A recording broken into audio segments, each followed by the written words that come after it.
मुझे पता है सर्वकाल कि तुम विवान को अपनी सारी शक्तियां देना चाहते थे ताकि तुम मुझसे हिसाब किताब कर सको। लेकिन देखो, अफसोस कि यहाँ पर विवान है ही नहीं, बल्कि तुम्हारे सामने बुराई की रानी तिम्नासा खड़ी और मजबूरन तुम्हें अपनी सारी शक्तियां मुझे देनी होंगी अभी इसी वक्त।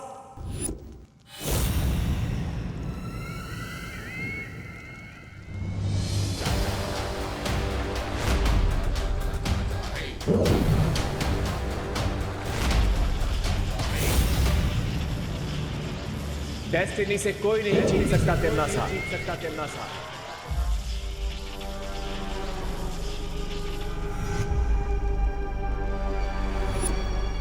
तुम भी नहीं।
शक्तियां तो तुम्हें मिल गई विवान, लेकिन तिम्नासा अभी तक हारी नहीं है।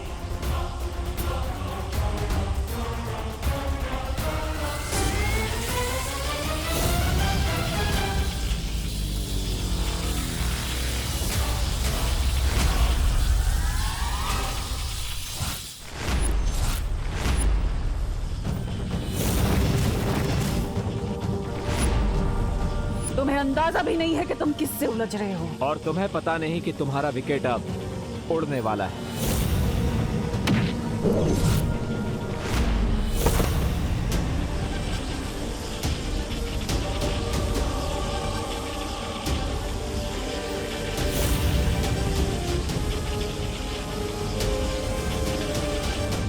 अगर तिम्नासा की काली परछाई के घेरे में विवान आ गया तो सारा खेल खत्म हो जाएगा।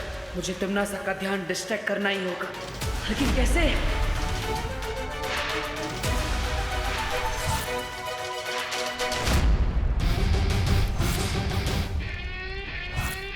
सोचा मरने से पहले तुम्हारी आखिरी इच्छा पूरी कर देता हूं। तुम्हें अपना चेहरा दिखा देता हूं।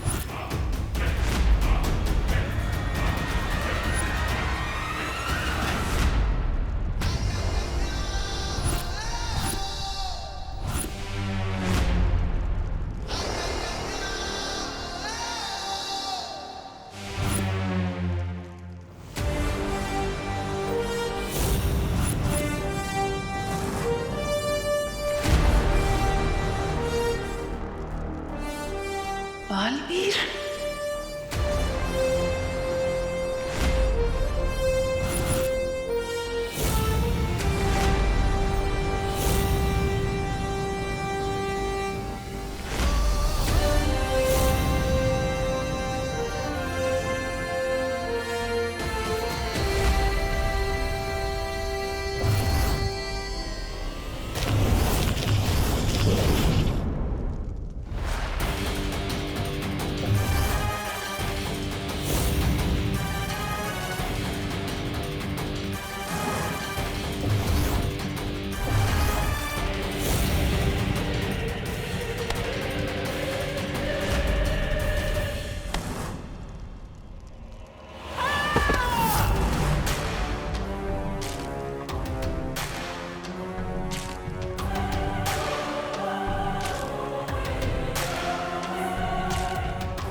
विवान कहाँ गायब हो गया?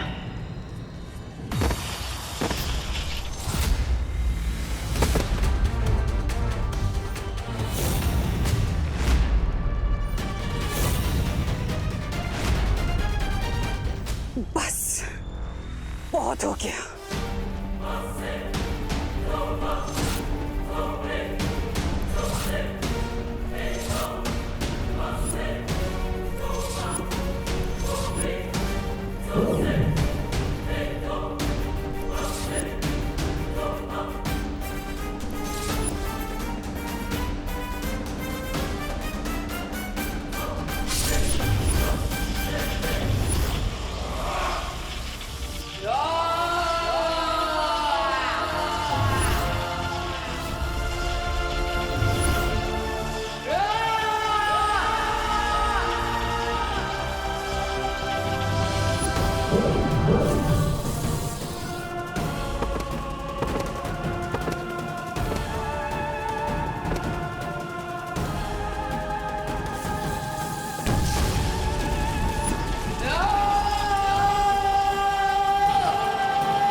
अब तो मान गई ना तमन्ना।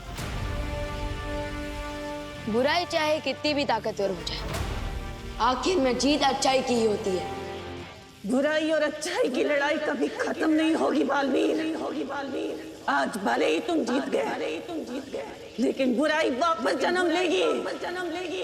आज भले ही तुमने दुनिया में अच्छाई की रोशनी क्यों ना फैलाई हो, लेकिन बुराई का अंधेरा वापस फैलेगा। बुराई वापस आएगी।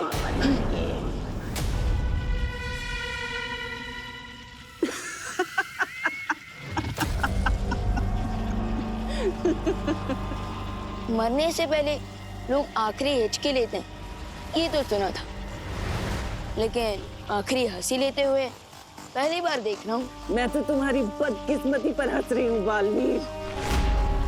मेरा एक काम करोगे छोटे बालवीर? मेरा एक संदेश अपने उस बड़े बालवीर को दे देना, जो उसकी किस्मत पलट कर रख देगा।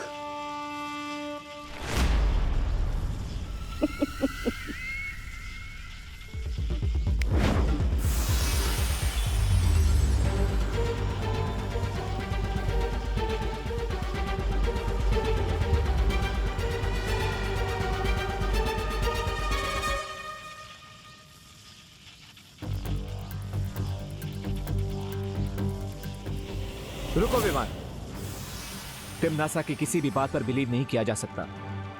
यह जरूर इसकी कोई चाल है। जाते जाते भी चालबाजी करना नहीं छोड़ेंगी। थी ट्रबल क्वीन। चलो विवान।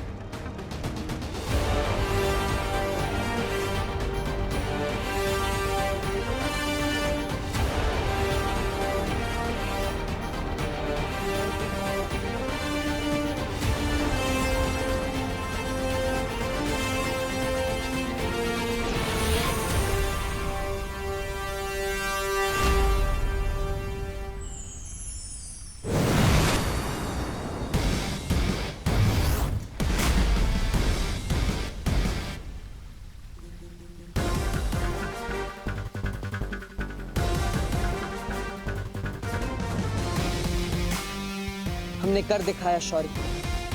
तिम्नासा की कहानी पर पूर्ण विराम लगा ही दिया हमने। मुझे तुम पर और विवान पर गर्व है, क्योंकि तुम दोनों ने तिम्नासा के साथ साथ बुराई का एक पूरा अध्याय खत्म कर दिया। बधाई हो बालवीर। आपको भी शौर्य।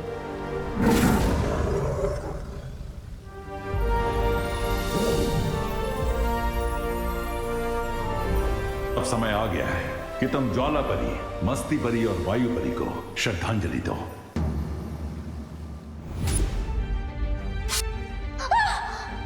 मस्ती परी!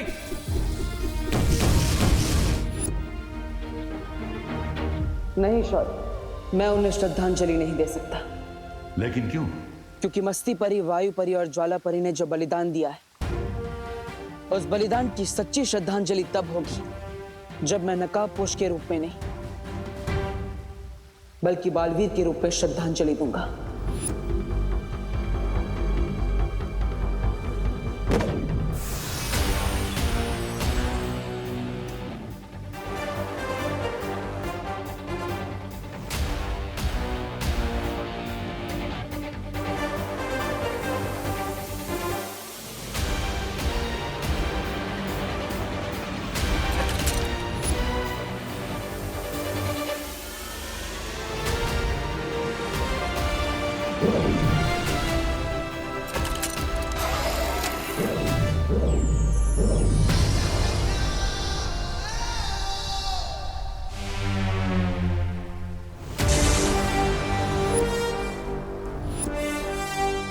दिल से बुलाया, बालवीर आया।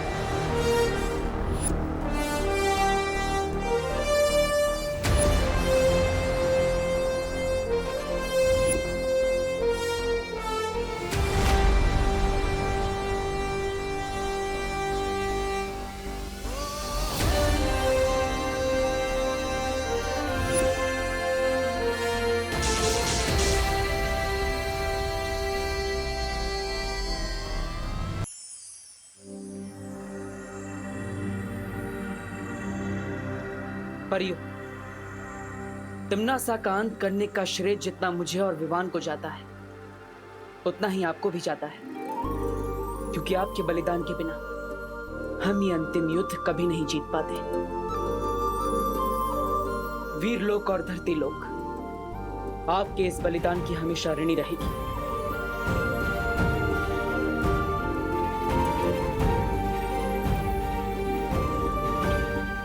फिक्र मत करो बालवीर, क्योंकि मस्ती, ज्वाला और वायु परी बहुत जल्द हमारे साथ होंगी। सच शौर्य? कब? हर चीज का एक उचित समय होता है बालवीर। परियों के वापस लौटने का भी एक उचित समय आएगा, क्योंकि परियां ऊर्जा का स्रोत होती हैं और ऊर्जा को कोई समाप्त नहीं कर सकता।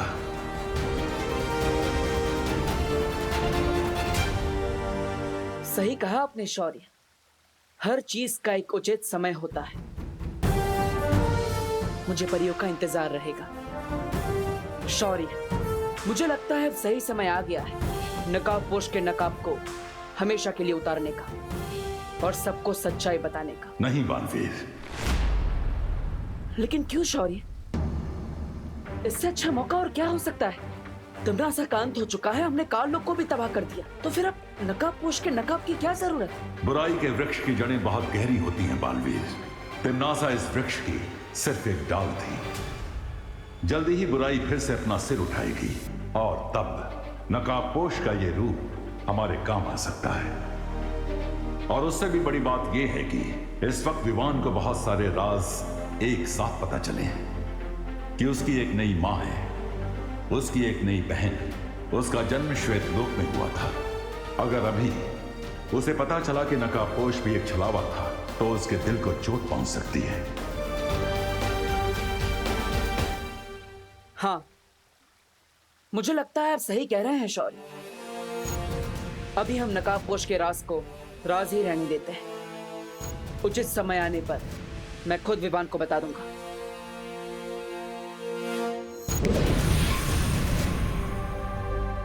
ठीक है बालवीर, तुम विवान को यह सच सही मौका देखकर बताने की कोशिश करो, लेकिन एक बात याद रखना, यह बात किसी और को नहीं पता चलनी चाहिए। वाह, आज सुबह की हवा में कुछ अलग सी फ्रेशनेस है। ओह आई नो, क्योंकि इस हवा में टिम्मी आंटी की बुराई की स्मेल नहीं है। यस। व्हाट? ये सर्वकाल की लेफ्ट ओवर एनर्जी मेरी बॉडी से इंस्टॉलमेंट में क्यों निकल रही है? हाँ।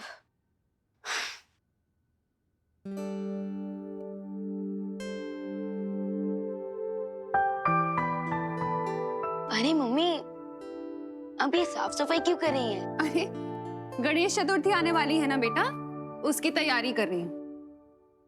क्या ग्रेट टाइमिंग है।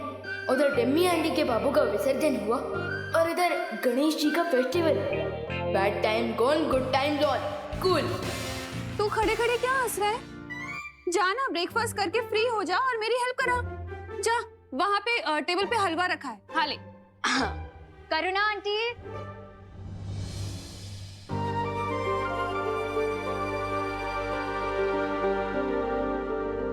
अरे नमस्ते देवकी जी, आइए आइए। आप लोगों को नए घर में सेटल होने में कोई प्रॉब्लम नहीं हुई ना? हो गए आराम से? कहाँ, 2 दिन से तो सिर्फ सामान ही अनचेक कर रहे हैं। अब मॉम का मतलब है अनपैक। हाँ, वही अनपैक। इसलिए बाजार जाकर खरीदारी करने का मौका ही नहीं मिल पा रहा है। इसलिए आंटी थोड़ा सा सॉल्ट और शुगर मिलेगा क्या? हाँ हाँ, जरूर मिलेगा, अभी लाती हूँ।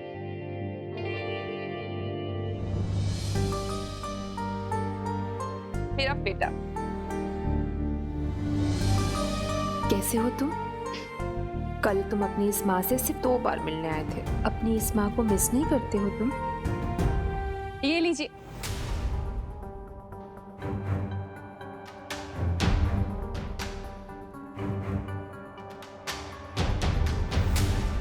वैसे क्या बात हो रही थी?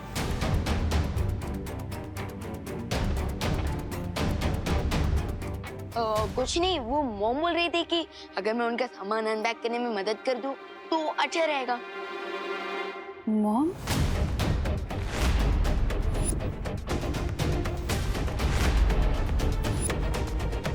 अब वो एक्चुअली आंटी, मैं मम्मी को मॉम बोलती हूँ ना, तो मेरे देखा देखी विवान ने भी बोलना स्टार्ट कर दिया। निकल गया वो। ये भी तो मेरे छोटे भाई जैसा ही है ना? बिल्कुल नहीं। क्यों? वो क्या है नन्या दीदी कि विवान को पसंद नहीं कि कोई इसके बाल ऐसे हाथ लगाए। हाँ। अच्छा करुणा जी, हम चलते हैं। धन्यवाद शक्कर और नमक के लिए। आप भी आइएगा हमारे रूम। रूम? अब मॉम का मतलब है होम, होम स्वीट होम। हाँ, वही, आइएगा जरूर जी। मम्मी, आपको नहीं लगता कि वो अनन्या दीदी और उनकी मॉम कुछ ज्यादा ही लाड प्यार कर रही है विवान के साथ? अब बिल्कुल नहीं, क्योंकि विवान हमारा प्यारा भाई है, एकदम क्यूट है, टेडी बियर की तरह, और इसलिए सब इसके फैन हो जाते हैं। वो तो है। अच्छा हुआ देबू तुम आ गए, मैं तुम्हारे लिए भी हलवा निकाल देती हूँ। विवान, मुझे तुमसे कुछ जरूरी बात करनी है। चलो। विवान, हाय हाय। घर के बाहर गणपति फेस्टिवल के लिए मीटिंग होने वाली है, लेट्स गो। क्या मैं भी तुम लोगों के साथ चल सकती हूँ? ऑफ कोर्स दीदी, चलिए। अब लगता है बाहर जाकर ही बात करनी पड़ेगी।